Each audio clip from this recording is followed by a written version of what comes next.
Hello, everybody. Welcome back to Wow, there's an expert on my screen. And here today is our expert, Tom, who is an animator, amongst other things. He does lots of different things, but we're going to talk about animation today. And I'll just have Tom introduce himself, tell us a little bit about you and what you do. Thanks, Mike. Yeah, thanks for having me. I'm Tom Coben. I'm a 3D artist in Minnesota.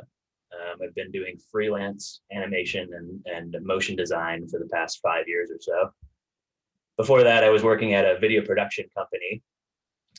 But yeah, these days I do a lot of work for local advertising firms, do a lot of kind of product renderings, and in my spare time, I make a lot of personal animations.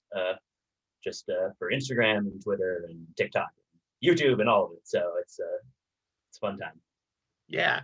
What is there anything out there that someone watching this would know about or have seen maybe? Perhaps. So I've had a few sort of pretty popular videos kind of go a little bit viral, which has been cool. I made a video of a bowling robot about a year ago, and that got picked up by Will Smith, and he posted it on his Instagram, which kind of launched my kind of viral career a little bit, which has been really cool. I've gotten a lot of ended up getting a lot of freelance work from that, and I've also made a series of kind of horrifying versions of Thomas the Tank Engine, which have been kind of taken off a little bit as well. So you may have seen those as well. I don't know. We could maybe put a link somewhere or whatever. Yeah, I'll make sure that it gets around. Yeah. So I guess my big question is not someone who is particularly artistic. Is how do you take an idea like a scary Spider Thomas, or a robot that bowls, and how do you take that from an idea to this 3D moving render that you get to make? Sure. So I mean, there's lots of different ways. I mean, so I'll take it one at a time with the bowling robot specifically. That one, Mhm. I had actually done that as kind of part of a creative endeavor of my own. I tried to do 100 days. This was back in 2019. I did 100 days straight of making an animation or still and posting it on Instagram as kind of a creative exercise, and just kind of I didn't have a ton of work going on at the moment, so I wanted to kind of just keep the creative juices flowing, and it's kind of build up a kind of social following, and just for building up my own personal I guess client base and stuff like that. So Right. during that time, every day I would try to come up with some weird idea. And I mean, I don't know where it comes from. Usually it's just kind of I've been thinking about stuff, or I'll just see a video of someone bowling and be like, oh yeah, that'd be cool if a robot threw a bowling ball at 100 miles an hour. That'd be fun. So and then the software that I use is called Cinema 4D, which is a pretty standard kind of general 3D platform for it's used in a lot of different industries, kind of mostly for what are called motion graphics, versus kind of it's not maybe used as much for like heavy character animation, which you might see in a Pixar movie or in Lord of the Rings, or some in those kind of types of movies they might use a different software. But what I use is it all basically does the same stuff, but that's one of many different options of 3D platforms that exist, and that's the one that I use. So I would probably I made that in probably 5 or 6 hours, maybe a bit more, and then render it out overnight. So rendering is the process of taking what you've built in your scene and then calculating all the lighting and all the textures that have to go into it. And then in the morning, I'll have a finished video that I can then post online. Gotcha. Okay. Cool. So you said it takes like 5 or 6 hours roughly, I guess, for you to do something like that. What are all the different like parts and things that you have to think about when you're taking an idea and turning it into this animation? Is there, I mean, obviously there's a lot that goes into it, right? You have to do all the movement and the shadowing and the lighting. Like what are the things that you have to think about when you're doing that, going through that process? Yeah, I mean, there's lots of different steps that are involved, right? So initially you kind of have to just block. You got to sort of have to plan out what you're going to do in the 3D scene, about how long it's going to be, and kind of time out the basic motions of what's gonna happen. Right. To do that, you also need to, import a 3D model or build a 3D model yourself, using polygons, using just points in 3D space which connect, and you can apply a texture and lighting too. Excuse me. So you have your model. You then have to what's called rig it if you want it to move. Sure. And there's different ways of doing that. But for an organic character like the Thomas character, you kind of have to add bones to its body and which can drive its legs and its head and all the different parts of its face. And I can actually, I don't know if you want me to, I could share a screen if you want. Yeah, absolutely. That'd be great. But give me a couple of minutes. I can keep on chatting, but yeah. I'll just pull up a couple of things. Anyway, yeah, so there's I should have done this before, sorry. No. give me 2 seconds, and then I'll yeah, for sure. It's okay.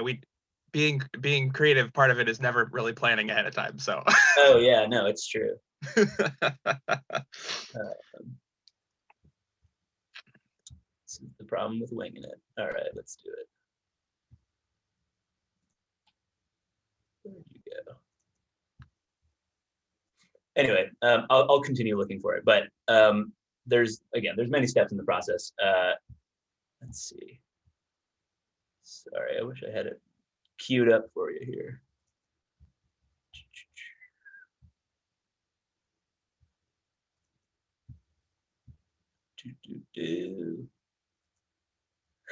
All right, I'll keep them entertained. Yeah, perfect. Sounds good. Yeah. All right, here is a scene that I built recently. Okay. And let me share my screen here. Oh, I think you need to give me permission. All participants. There we go. Try now. Great.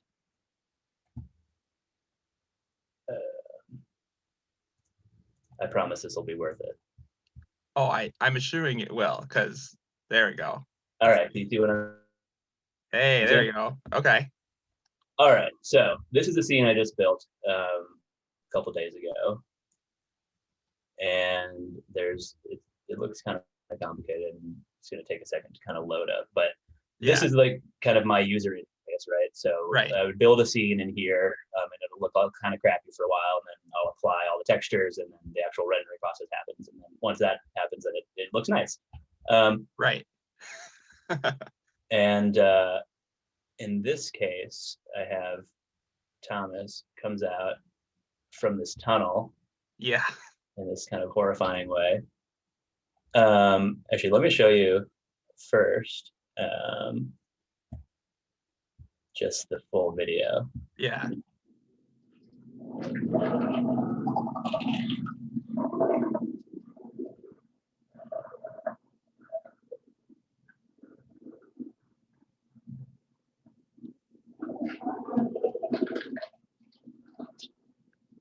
Truly terrifying. And then it's a loop, so it just continues. Right. So anyway, here's my little rig. Let's see if I can just isolate Thomas here. Oops. And nothing ever goes as planned. All right, whatever. Okay, so if I can just grab his neck here, and I can move him around like this, and basically, oops, he can break if you move him too weird. But here's the rig itself. It's made up of these different polygons. Here's the wireframe, so he's pretty detailed. I've built in controls here, so let me just find it. This is all a mess. So he can open and close his mouth, and give him a big Right. smile, make his eyes tiny and weird. Right. Um, but anyway, yeah, he can just kind of pop out. He just kind of stands around. Anyway, so this is my rig that I built. So that's like the process of rigging is basically adding bones and controls to these to the model, so I can Right, because each leg, the neck, all those different parts need different things that allow you to move them the way that you want to move them, right? exactly right. And so you can grab his body and just kind of dance Right. That's around. And at the end of the day, you're left with this kind of thing, which is these are basically motion paths of everything. gotcha. So you get like a whole map of where everything's going. Yep. So every control kind of move. This is like what direction they're moving in space, and it looks very complicated. But it's actually not. I mean, it can be confusing after a while, but once you're kind of in this system for a while, it starts to make sense. Yeah. Stay in school, kids. Yeah, exactly. But anyway, so this is the kind of the base model, and then I have all these different materials down here that I've applied to everything. Right. And at the end of the day, you're left with. Let's see if I can get this rendering. Once everything's actually applied, it looks much nicer. And once the lighting is here, I have these kind of lights in the scene that light.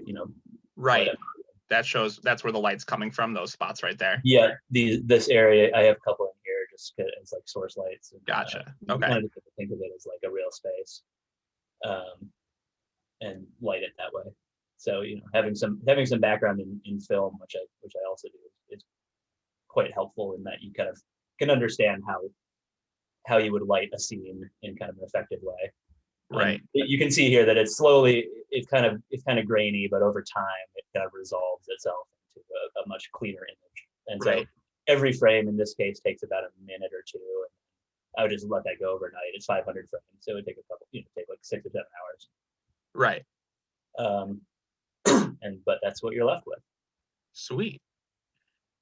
So obviously, like doing these sorts of things, does having a background in like film or storyboarding or anything like that benefit make this a little bit easier to do? Absolutely. I mean, at the end of the day, what you're doing with 3D, with like animation, especially the type that I'm doing, which is kind of more photoreal, or not photoreal necessarily, but kind of approaching kind of photorealism at least, and making it look as if it was filmed in a camera. It's good to know kind of what a camera can do, and what kind of the mechanisms of filmmaking in general are important to kind of know, because if you're trying, I mean, we only see every movie and everything we see is through a camera. So if you have a background in filmmaking, even if it's just a little bit, it doesn't have to be, you don't have to be crazy, but you have to be a director or something, but you sort of become one doing right. 3D Yeah, stuff, you become your own director. Right. I mean, you're kind of controlling everything. Yeah. So one more quick question about the software. Now that you've created this Thomas and you've given it the bones and the structure and everything like that, can you easily take that and just move it into a new project now, or do you have to recreate it every time?